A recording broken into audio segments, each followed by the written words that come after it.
एक 16 साल की बेटी साक्षी, उसको मोहम्मद साहिल ने चाकुओं से गोद के हत्या कर दिया। 30-35 बार चाकू मारने के बाद भी पेट नहीं भरा तो पत्थल से कुचल के, पत्थल, पहले पत्थलबाजी करते थे, अब तो पत्थल से कुचल रहे हैं, सर को कुचल रहे हैं। और इस हत्या के बाद जैसे हमेशा होता आया, ट्विटर पे ट्रेंडिंग हो गई जस्टिस फॉर साक्षी। बहुत सारे लोगों ने फेसबुक पे फोटो शेयर कर दिया, साक्षी को न्याय दो। कैंडल मार्च हो गया, साक्षी के हत्यारों को फांसी दो। नेताओं के भी बयान आ गए, बहुत सारे अपने आप को जो हिंदू हितैषी कहते हैं वो भी अपने बयान दे रहे हैं। और हमेशा ऐसा होता है, पिछले 75 साल में ही हो रहा है। हत्या होती है, कैंडल मार्च होता है, बयान आता है, निंदा होती है, तू मैं होगा, आरोप प्रत्यारोप होगा, नूरा कुश्ती होगी, लेकिन जो काम करना चाहिए वो काम नहीं होता। मैं ये पूछ रहा हूं, चीन में किसी साक्षी की हत्या क्यों नहीं होती? सिंगापुर में कोई साहिल मोहम्मद आके किसी साक्षी को क्यों नहीं मार देता? कोरिया में किसी मोहम्मद साहिल की इतनी हिम्मत क्यों नहीं पड़ती कि वहां के किसी साक्षी को मार दे? ये भारत में ही मोहम्मद साहिल साक्षी को क्यों मारता है? जानते हैं क्यों? क्योंकि हमारा कानून घटिया है, हमारी शिक्षा व्यवस्था घटिया है। जब तक यह अल्पसंख्यक बहुसंख्यक का खेल खत्म नहीं होगा, तब तक मोहम्मद साहिल साक्षी को मारता रहेगा।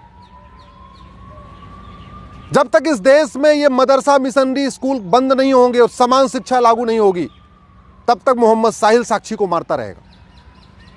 जब तक इस देश में सारे पर्सनल लॉ खत्म नहीं होंगे, सबके लिए एक समान नागरिक संहिता नहीं बनेगी, तब तक कोई न कोई एक मोहम्मद साहिल किसी एक साक्षी को मारता रहेगा। जब तक इस देश में कठोर कानून नहीं होगा, 1 घंटे के अंदर FIR हो, 1 महीने के अंदर जांच पूरी हो और 1 साल के अंदर फांसी पे लटका दिया जाए दरिंदों को, जब तक ये कानून नहीं बनेगा, पुलिस चार्टर, जुडिशियल चार्टर नहीं लागू होगा, तब तक रोज एक मोहम्मद साहिल किसी एक साक्षी को मारता रहेगा। इसलिए मैं बार बार कहता हूं, तू मैं करने, निंदा करने, आरोप प्रत्यारोप करने, कैंडल मार्च करने, ट्विटर ट्रेंडिंग करने, फेसबुक पे लिखने, फांसी की मांग करने से फांसी नहीं होगी।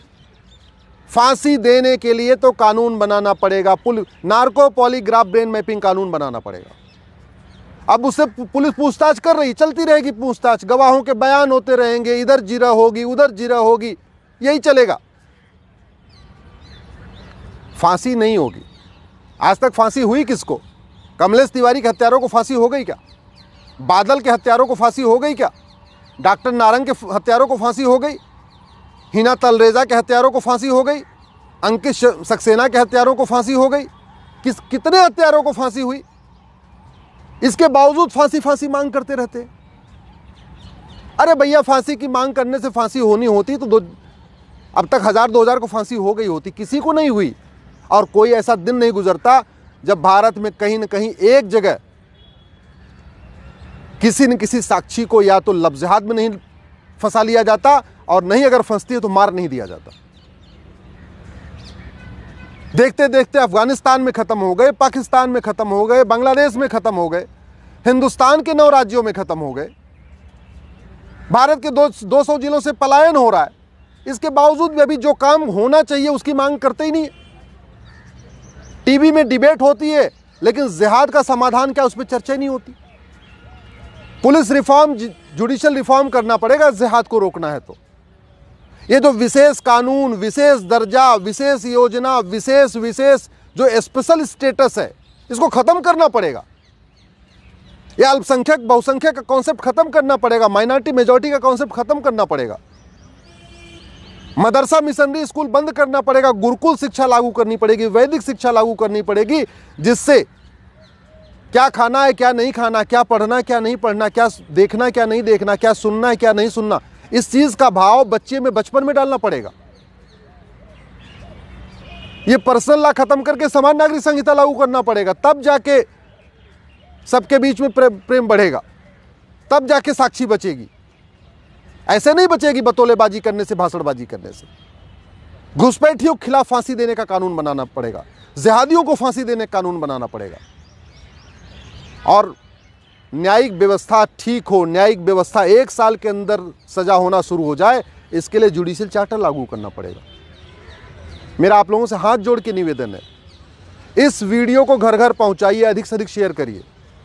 बहुत हो गया तू मैं, बहुत हो गया नूरा कुश्ती, बहुत हो गया आरोप प्रत्यारोप। इससे कुछ नहीं होने वाला, न जिहाद रुकेगा, न मजहबी उन्माद रुकेगा, न साक्षी बचेगी। देश को बचाना है, सनातन संस्कृति को बचाना है तो कानून बनाना पड़ेगा। Police reform, judicial reform, election reform करना पड़ेगा, एजुकेशन रिफॉर्म करना पड़ेगा। इसलिए मेरा आपसे निवेदन है, इस वीडियो को अधिक से अधिक लोगों तक पहुंचाइए। अपने सांसदों को टैग करके ट्वीट करिए, अपने क्षेत्र के विधायकों तक पहुंचाइए, अपने सारे व्हाट्सएप ग्रुप में फैलाइए। लोगों को पता चलना चाहिए कि समाधान कानून बदलना ही है। कानून बदलने से समाधान होगा, अच्छी अच्छी बातें करने से नहीं।